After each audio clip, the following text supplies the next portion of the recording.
नमस्कार दोस्तों, स्वागत है लर्न इंग्लिश इजीली चैनल में। आज जो हम डिस्कशन करने जा रहे हैं वो है फिर से वन वर्ड सब्स्टिट्यूशन। हाँ जी, वन वर्ड सब्स्टिट्यूशन जो मोस्ट इम्पॉर्टेंट होगा आने वाले किसी भी कॉम्पिटिटिव एग्जामिनेशन में, क्योंकि ये देखा गया है कि ये वाले वर्ड्स रिपीटेडली आए हुए थे और कई एग्जाम्स में इनको बार बार पूछा जाता है। आइए समय की बर्बादी किए बगैर लर्न इंग्लिश इजीली आपके अपने परिवार के साथ आगे बढ़ते हैं, कुछ सीखते हैं। ये वैसे ही दिया हुआ है, serial number, words, English meaning क्या होगा, हिंदी मीनिंग क्या होगा।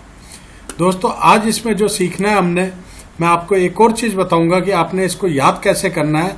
थोड़ा कलर उठा लेते हैं जैसे कि मैं हमेशा करता हूं। इस बार भी एक कलर लेंगे जिससे आपको बताया जाएगा कि कलर लेके आइए अब शुरू करते हैं। पहला वर्ड है इक्विवोकल। इक्विवोकल का मतलब क्या होता है ये देख लीजिए और समझ लीजिए अच्छे से, ये आपको काम आने वाला है। ये वर्ड इक्विवोकल का मतलब होता है one who uses ambiguous words to conceal the truth. मतलब जो गोलमोल करके बात करे, जो गोलमोल करके बात करे उसे क्या बोलेंगे, इक्विवोकल। क्लियर है दोस्तों यहां तक। अब देखिए, जब ये एग्जाम में आता है तो आपको ऐसे याद करना है कि इक्वी मतलब इक्वल, वोकल माने रिलेटेड टू बात। ठीक है, जो किसी चीज को बराबर करने की बात कर रहा हो, मतलब इक्वी माने तो इक्वल समझ लिया, बराबर करने की बात कर रहा है, मतलब हाँ में हाँ मिलाने की बात कर रहा है, ये समझिए। और वो गोलमोल करके बात कर रहा है, तो इसका मतलब यहाँ पे ये निकल कर आता है। और जब भी आप याद करेंगे, इसका पीडीएफ जैसा कि मैं टेलीग्राम चैनल पे पोस्ट कर दूंगा, आपको एक ही चीज बताऊंगा। जब भी आप याद करने के लिए बैठेंगे तो पहले इस वाले पोर्शन को पूरा एक बार पढ़ने के बाद इसको कवर अप कर लीजिएगा, कि ये कवर अप कर लीजिए। हिंदी पे डिपेंड ज्यादा मत होइएगा, ये सिर्फ समझने के लिए बनाया है। इक्विवोकल तो आपको याद हो जाना चाहिए, one who uses ambiguous word to conceal the truth. फिर आप आगे के वर्ड्स में ऐसे देखते हुए, फिर जब अगली बार उसे रिवीजन करने जा रहे हैं तो इस वाले पार्ट को हाइड कर लीजिए। ठीक है, इसको जब आप हाइड करके, फिर हाइड माने छिपाना, एक कागज रख लीजिएगा। फिर one who uses ambiguous word to conceal the truth, तो आपको याद हो जाए, आ जाना चाहिए कि ये वर्ड इक्विवोकल होता है। देखिए दोनों तरीके से आप याद करेंगे। एक, इक्विवोकल का मतलब क्या होता है ऐसे याद कर लीजिए कि one who uses ambiguous words to conceal the truth. फिर दूसरी बार जब आप देख रहे हैं कि आपको कितना याद हो गया है, फिर आप देखिए यहां से यहां की तरफ याद करिए।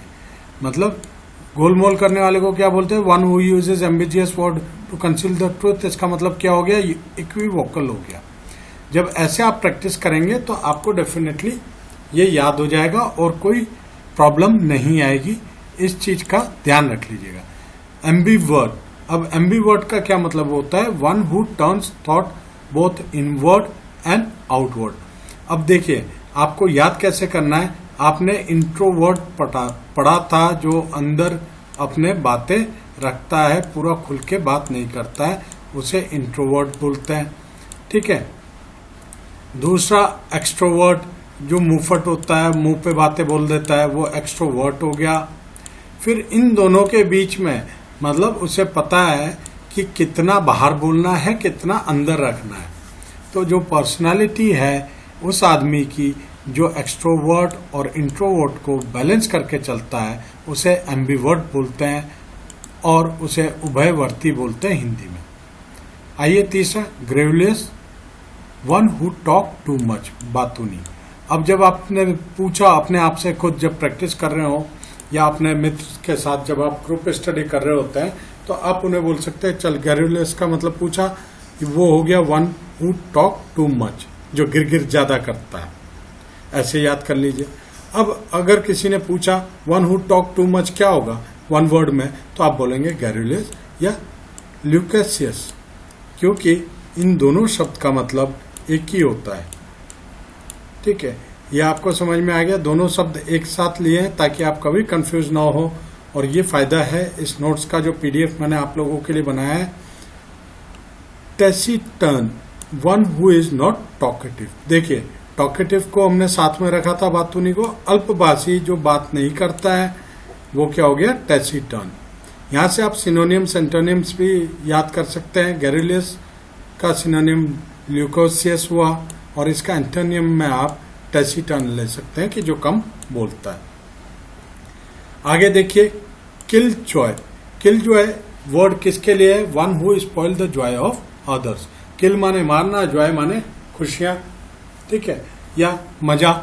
तो जो किसी दूसरे की खुशी या मजे को मार दे उसे क्या बोलते हैं, किल जॉय। आ गया, याद करना आसान हो गया। अब इसी मेथड से देखिए किल जॉय का मतलब क्या है, one who spoil the joy of other. और अगर कोई आपसे पूछे one who spoil the joy of others को क्या बोलते हैं, तो आप बोलेंगे किल जॉय। ये एरो को समझिए, आपने ऐसे भी याद किया, ऐसे रिपीटेडली भी याद किया और लॉजिक बना के भी याद किया। याद करने की विधि जो मैं ट्रिक बता रहा हूं उसे नोट करते जाइए। किल डिवाइड कर दीजिए, मारना, जॉय मजा या खुशी। तो अब आपको याद करना आसान हो गया। किल जॉय का मतलब जो दूसरों का मजा या खुशी मार देता है। Hypocrite, one who pretend to be what he is not, ढोंगी या पाखंडी। ये हमने पहले भी सिनोनिम्स और एंटोनिम्स में पढ़ा था। गायनेकोलॉजिस्ट, गायनिक रिलेटेड टू स्त्री, महिला। अब जो महिला के, फीमेल के बीमारियों के बारे में पढ़ता है और उसको रोगों से ट्रीटमेंट देता है, रोग ठीक करता है, तो उसे गायनेकोलॉजिस्ट बोलते हैं। One who is well versed in the science of female elements माने बीमारियां होती हैं। स्त्री रोग विशेषज्ञ। देखिए वैसे बॉटनिस्ट जो वनस्पति वैज्ञानिक होते हैं उन्हें बॉटनिस्ट बोलते हैं। One who is well versed in the knowledge of the plant. Drunkard मतलब ड्रिंक से ड्रंक बन गया, जो शराब पिया हुआ हो या शराबी। One who is in the habit of drinking, शराबी। वेटरन, वेटरन का मतलब क्या होता है, one who is experienced in something, जिसके पास किसी चीज का बहुत अच्छा तजुर्बा हो, अनुभव हो, अपने क्षेत्र का लंबा तजुर्बा हो, अनुभव हो, वैसे को वेटरन बोलते हैं। आगे आइए, कल हमने फैनेटिक पढ़ा था, नहीं बिगॉट पढ़ा था और मैंने बोला था इसका सिनोनिम फैनेटिक होता है। तो ये देखिए रिपीटेडली आते हैं क्वेश्चंस, याद रखिएगा। बिगॉट या फैनेटिक जो धर्म में अंधे होते हैं, कट्टर व्यक्ति होते हैं रिलीजन के प्रति, उनको फैनेटिक या बिगॉट बोला जाता है। जगलर, आपने देखा होगा बाजीगर जो होता है या जो अपने हाथों से और आंखों की स्किल्स से आप लोगों को एग्जिबिट करता है, ट्रिक दिखाता है, उसे जगलर कहते हैं। जगलिंग करना बॉल को होता है ना, 3 बॉल ऊपर उछालते हैं, उसे जगलिंग करना बोलते हैं। और एक आदमी 4-4 बॉल ऊपर उछाल के पकड़ता रहता है, उससे याद कर लीजिए juggler. Impudent, one who does not show respect to other. Impudent का मतलब होता है जो दूसरे को रिस्पेक्ट नहीं देता है, उसे बोलते हैं इम्प्यूडेंट। गुस्ताख, ठेठ या बेशर्म भी आप बोल सकते हो हिंदी में। वेंडल, वेंडल का मतलब होता है किसी भी पब्लिक प्रॉपर्टी को तोड़फोड़ करने वाला, यानी एक व्यक्ति जो जानबूझकर सार्वजनिक या निजी संपत्ति को नष्ट या नुकसान पहुंचाता है। आगे आइए, लेक्सिकोग्राफर। लेक्सिकोग्राफर, ग्राफर यानी कुछ होगा, ग्राफ बना रहा होगा या लिख रहा होगा, तो इससे आप सीधा समझ जाएंगे कि ये डिक्शनरी को जो कंपाइल करता है, कोशकार, ठीक है ना, शब्दकोश बोलते हैं ना जैसे डिक्शनरी को, अब उसी डिक्शनरी को वो कंपाइल करने वाले को लेक्सिकोग्राफर बोलते हैं, जो कोशकार होता है। Immigrant, one who comes as a shelter into a foreign country, अप्रवासी, ठीक है। आगे आ जाइए, फैटलिस्ट, मेरा तो फेट ही खराब है बोलता है, ठीक है, यानी जो भाग्य पर ज्यादा विश्वास रखता है, भाग्यवादी होता है, उस वर्ड से बना है fatalist. One who believes in the fate, fate माने किस्मत पे, भाग्य पे, भाग्यवादी। Pedestrian, one who walk on a foot, पैदल यात्री को बोला जाता है। Somnambulist, one who walk in a sleep, नींद में चलने वाला। एम्बुल से बताया था रूट वर्ड में, एम्बुलेंस चलता है। फिर एम्बुलेंस से एक जगह से दूसरी जगह ले जाया जाता है ना, और सोमनिया से बताया था स्लीप से रिलेटेड है। तो आपने रूट वर्ड का अगर सिनोनिम्स एंटोनिम्स पढ़ा होगा तो इस वर्ड को समझने में आपको कोई दिक्कत नहीं आएगी। सोमना यहां तक ले लीजिए, इसका मतलब स्लीप होता था रूट वर्ड में, सोमंतक। और एम्बुलेंस का मतलब होता है जो इधर से उधर जाए, मूवेबल, मूव करने वाला। तो जो नींद में मूव करने वाला हुआ, one who walk in sleep, नींद में चलने वाला हो गया। Transgressor one who violates the rule, जो नियम को तोड़ता है, कानून को तोड़ता है। Martyr one who undergoes the penalty of death for the sake of great cause, शहीद को या जो लड़ाई में मारे जाते हैं, वीरगति को प्राप्त होते हैं, उनको शहीद बोला जाता है। या जो आपने देखा होगा इतिहास में, अगर मॉडर्न हिस्ट्री पढ़ी होगी, जहां पर आजादी के समय की बात कर रहा हूं, चंद्रशेखर जी, भगत सिंह जी, जिनको फांसी की सजा दी गई थी, उन लोगों को शहीद बोलते हैं हम लोग। तो पेनल्टी ऑफ डेथ दिया गया था। पेनल्टी माने सजा होता है डेथ का, ठीक है, डेथ माने मृत्युदंड, पेनल्टी ऑफ डेथ यानी मृत्युदंड दिया गया था। या जो लड़ाई में मारे जाते हैं देश की रक्षा करते हुए, उन्हें भी शहीद बोला जाता है, तो उन्हें मार्टियर बोला जाता है। पेसिमिस्ट, जो हमेशा डार्क साइड देखता है चीजों का, जो निराशावादी होता है। इसे तो याद करने में इतना टिपिकल नहीं होगा आपको। ऑप्टिमिस्ट, देखिए सिनोनिम्स एंटोनिम्स भी तैयार हो रहा है, साथ में वन वर्ड भी तैयार हो रहा है। पेसिमिस्ट वो हो गया जो डार्क साइड देखता है, ऑप्टिमिस्ट वो हो गया जो ब्राइट साइड को देखता है, मतलब आशावादी होता है। An optimist is someone who always sees the bright side of any situation. Spendthrift, one who spends money recklessly, यानी स्पेंड माने खर्चा करना, थ्रिफ्ट माने ज्यादा खर्चा करना, एक्स्ट्रा वेगेंसी के साथ खर्चा करना, ऐसे समझ लीजिए, आसान हो जाएगा याद करना, ठीक है। Recklessly, a person who spends money in a extravagant या इररिस्पॉन्सिबल वे में, मतलब जिसका हाथ खुला हो, उड़ाऊ हो, अति व्यय करने वाला हो, उसे स्पेंडथ्रिफ्ट बोलते हैं। Spokesman one who speaks of another, प्रवक्ता। ऐसे ही अगर आप आगे देखेंगे, one who seizes something without any legal right, हड़पने वाला हो गया। One who lends money at a very high rate, सूदखोर जिसे बोलते हैं, यूजर, ठीक है। Omniscient, one who knows everything. Omniscient हम किसे बोल सकते हैं? सर्वज्ञ कौन है? ईश्वर है। ऐसे कनेक्ट कर लीजिए, ईश्वर ही सर्वज्ञाता है, सबको जानता है, सब कुछ जानता है, तो गॉड इज ओमनिसेंट। ओमनीपोटेंट, जो सर्वशक्तिमान हो, तो याद कर लीजिए, शक्तिमान नाटक तो देखा होगा जी। शक्तिमान जो था ओमनीपोटेंट था, यानी one who has great power and most powerful, जो सर्वशक्तिमान हो। ये सिर्फ मैं आपको कोरिलेशन के लिए, वो नाटक शक्तिमान बहुत पॉपुलर हुआ था, उससे जोड़ने के लिए बोल रहा हूं, ताकि आपको याद करना आसान हो सके। फिर आगे बढ़ते हैं। Stoic, one who is indifferent to pleasure and pain, मतलब न जिसे दुख पता हो, न सुख पता हो, न पीड़ा पता हो, न आराम पता हो। ऐसा व्यक्ति कौन होता है? जिसने अपनी इंद्रियों पर वश कर लिया हो, जिसने अपनी इंद्रियों को वश में कर लिया हो, वैरागी हो, साधु हो, तपस्वी हो, सन्यासी हो, ठीक है। अब आगे आइए, देखिए राइटर्स। राइडर कौन होते हैं? One who engaged in a war, या दंगाई, जो दंगा फैलाते हैं। Escapist, the definition of N escapist is someone who escapes from reality and retreats into a fantasy। तो आपको आसान हो गया। जो प्लायनवादी होता है, जो रियल सिचुएशन से अपने आप को हटा के फैंटेसी की दुनिया में ले जाता है, यानी पलायन कर गया, तो उसे एस्केपिस्ट बोलते हैं। और इस वर्ड से आपको यहाँ पे एस्केप से या एस्केपिस्ट हुआ, एस्केप कर रहा है, वो बच रहा है उस वाली सिचुएशन से, रियलिटी के सिचुएशन से, ठीक है। कोरियोग्राफर आपको पता है, one who teaches dancing, Bollywood, Tollywood, चाहे कोई सी भी मूवी हो जिसमें डांस सिखाते हैं, उन्हें जो डांस सिखाते हैं उन्हें कोरियोग्राफर बोला जाता है, हिंदी में उसे नृत्य रचनाकार बोला जाता है।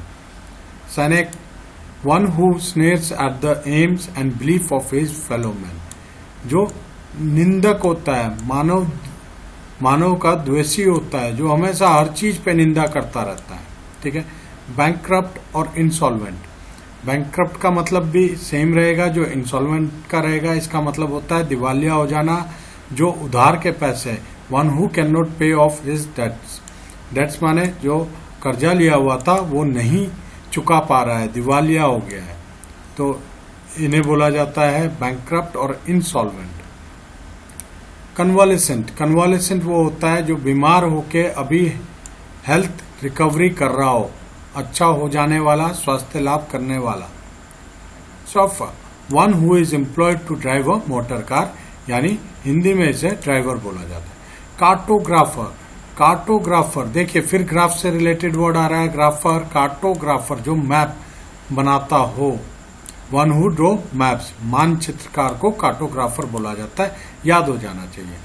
फ्रेट्रीसाइड, F for father, F for fratri, तो इसे फादर का मर्डर मत समझना, यहाँ पे एफ से मैंने आपको पीछे भी समझाया था सिनोनिम्स एंटोनिम्स में कि एफ फॉर ब्रदर समझ लीजिए। ब्रदर कैसे जोड़ेंगे, एफ फॉर भ्रात्र, भ्रातृघातक यानी जो अपने ही भाई का मर्डर कर दे, खून कर दे। रेगिसाइड, मर्डर ऑफ द किंग, राजा की हत्या। पेट्रीसाइड देखिए पितृ, मैंने ये बताया था आपको पेट्रीसाइड से पितृ होता है, पी फॉर पितृ, पी फॉर पेट्रीसाइड, याद करने का बहुत अच्छा तरीका, मर्डर ऑफ वंस फादर, पिता का जो वध कर दे। होमिसाइड यानी ह्यूमन बीइंग का, ह्यूमन का, ठीक है, the killing of human being, side का मतलब हो गया मर्डर करना या किल करना, मानव हत्या जो है, याद हो गया। जीनोसाइड, अब जीनोसाइड का मतलब होता है the deliberate killing of a large group of people. Genocide, side का मतलब तो वही हो गया हत्या करना या किल करना, और जीनो माने लार्ज नंबर ऑफ पीपल को, ठीक है। Uxoricide, the killing of one's wife, अपनी पत्नी की हत्या करना। सोरोरिसाइड, एस फॉर सिस्टर, याद करिए, साइड का मतलब तो मैंने बता दिया आपको कि किल या मर्डर करना, तो सोरोरिसाइड जो हुआ आपका killing of one's own sister, अपनी बहन की हत्या करना। याद करना कितना आसान हो गया, साइड का मतलब आपने याद कर लिया पहले, किलिंग या murder, S for sister, S for soror, ठीक है। उक्सो माने याद कर लो, उक्सोर माने याद कर लो वाइफ, तो साइड का मतलब आपको याद है। जेनो, ग्रुप ऑफ पीपल, जी से ग्रुप ऑफ पीपल, जी से जेनो, साइड का मतलब आपको याद है। Side again, homo means human, H for human, H for homo, P for पिता और फादर, बातें किए पिता का वध, तो ऐसे ही आगे फ्रेट्री का बताया, भ्रात्रा, फादर, यहां से मत समझ लेना, लोग इस वाले पॉइंट पे बहुत ज्यादा कंफ्यूज हो जाते हैं, आप कंफ्यूज मत होइएगा, पिता वर्ड याद करिए, पेट्रीसाइड याद हो जाएगा आपको, ठीक है। आगे आइए, सोरोरिसाइड हमने पढ़ लिया। अब one who is extremely fond of one wife, जो स्त्री भगत हो, स्त्री की भगत हो, पूजा करता हो, यानी अपनी वाइफ को या स्त्री को बहुत मानने वाला हो। तो देखो यहां पर मैंने आपको दिखाया था, जब साइड लग गया था वाइफ के लिए तो वो किलिंग या मर्डर हुआ था। अब यही वर्ड ऑक्सोरिसस हो गया, रियस हो गया, तो ये यानी fond of one's wife, extremely भगत हो गया वो चीज का। दोनों वर्ड में समानता क्या है, एक में भगत है, एक में साइड लगा है, वो किल कर रहा है, तो ये वर्ड आपको याद करना आसान हो गया। फिर हमने गवर्नमेंट के बारे में पढ़ा था, वो फिर देखिए दोबारा आ गया, anarchy, the absence of government in a country, अराजकता। Autocracy, government by one who has unlimited power, मतलब निरंकुश राज्य शासन। Aristocracy, a government run by the nobility और the rich and the elite people, शिष्टजन द्वारा, राज करना। Bureaucracy, a government in which all power is controlled by the official, नौकरशाही। आगे आ जाइए, ओलिगार्ची, अ रूल और government by small group of people, कुलीन तंत्र जिसे हम बोलते हैं। प्लूटोक्रेसी, अ गवर्नमेंट और rule of the rich people, धनिक तंत्र। देखिए, यूटोपिया, इसको कैसे आप याद रखेंगे, आदर्श लोक है। एन इमेजिन प्लेस और state of things in which everything is perfect, जहां पे हर चीज परफेक्ट हो, आदर्श हो, उसको हम बोलते हैं यूटोपिया। आगे आ जाइए, किंडरगार्टन, ये बच्चों का स्कूल होता है जिसे नर्सरी केजी होते हैं ना, या उससे पहले जब फर्स्ट में जाने से पहले छोटे बच्चे को स्कूल डाला जाता है। एग्जाम्पल है किड्जी वगैरह स्कूल है, या छोटे छोटे स्कूल होते हैं जहाँ बच्चे उठना बैठना सीखते हैं। लुलाबे, जैसे आपके में या हमारे में लोरी गा के सुलाते हैं बच्चे को, उसी तरह अंग्रेजों के में होता है a quite gentle song sung to send a child to sleep, बच्चे को सुलाने के लिए जो संगीत होता है। Creche, a nursery where children are cared for while their parents are at work. छोटे बच्चे जो किंडरगार्टन नहीं जाते हैं उन्हें क्रच में रखा जाता है। वहां पर जो क्रच में वर्कर्स होती हैं, लेडीज होती हैं, वो बच्चों का ध्यान रखती हैं तब तक जब तक उनके माता पिता वापस आकर शाम को उन्हें वहां से ले नहीं जाते। क्योंकि आजकल जो है डिवाइडेड फैमिली है, शहरों में लोग नौकरी करने आते हैं, दोनों मियाँ और बीवी नौकरी कर रहे होते हैं, तो बच्चे जब हुए और वो स्कूल नहीं जाते तो उन्हें क्या करते हैं, वो क्रच में डाल देते हैं कि कोई उनकी देखरेख कर लेगा दिन भर, वो अपनी नौकरी करेंगे, जॉब करेंगे, फिर उसके बाद आकर उन्हें इवनिंग में पिक कर लेते हैं नौकरी के बाद, उसे क्रच बोलते हैं और ये शिशु गृह कहलाता है। अब इतना एक्सप्लेनेशन देने के बाद तो आपको याद हो जाएगा। Quintuplet, each of 5 children born at one birth, मतलब एक बार में जब 5 बच्चे पैदा हो जाते हैं, एक साथ उत्पन्न 5 बच्चे, जिसे हम पंचक भी बोल सकते हैं हिंदी में, ठीक है। A person specially a young one endowed with the exceptional quality और एबिलिटीज, जिसमें विलक्षण गुण संपन्न मनुष्य होता है, ठीक है। Orphan, a child whose parents died, अनाथ, ऑर्फन बोलते हैं उसे। पोस्टमस, देखिए इसमें क्या होता है कि पोस्टमस मतलब आप ये समझिए आफ्टर द डेथ, मतलब डेथ के बाद भी किसी का बच्चा पैदा हो सकता है, या मृत्यु के बाद मरणोत्तर कई गैलेंट्री अवार्ड दिए जाते हैं आर्मी वगैरह में, डिफेंसेस में, पुलिस फोर्सेस में, या कभी मरने के बाद भी किसी को उसके अच्छे कार्य के लिए सराहना करने के लिए उसे कोई सा भी पुरस्कार दिया जाता है, वो अवार्ड पोस्टमस कहलाता है या मरणोत्तर कहलाता है। तो इस चीज को याद कर लीजिएगा, जब ऐसे जोड़ के देखेंगे तो आपको ऑटोमेटिकली ये याद हो जाएगा। The scientific study of old age हमने पढ़ाई था, ठीक है। वृद्धावस्था और उसके रोगों का वैज्ञानिक अध्ययन, जरा विज्ञान बोलते हैं उसे। जिमोलॉजी, स्टडी ऑफ एंजाइम्स। एंजाइम्स क्या होते हैं? एंजाइम्स जो हमारे शरीर में सूक्ष्म कीटाणु बोलिए या यूजफुल कीटाणु बोलिए, जो हमारे खानों को पचाने के लिए काम करते हैं, नाना प्रकार के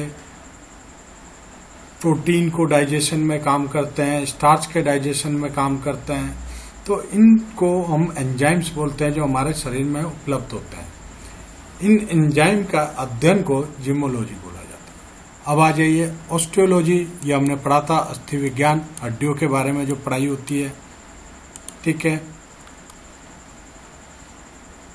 numismatics, one who study the coins, जो मुद्रा शास्त्र को पढ़ता है। बाइपेड, बाय माने 2, पैड माने पांव समझ लो, एन एनिमल विथ 2 फीट, 2 पैरों का। क्वाड्रुपेड यानी क्वाड्रो माने 4 पांव वाला, एन एनिमल विद 4 फीट।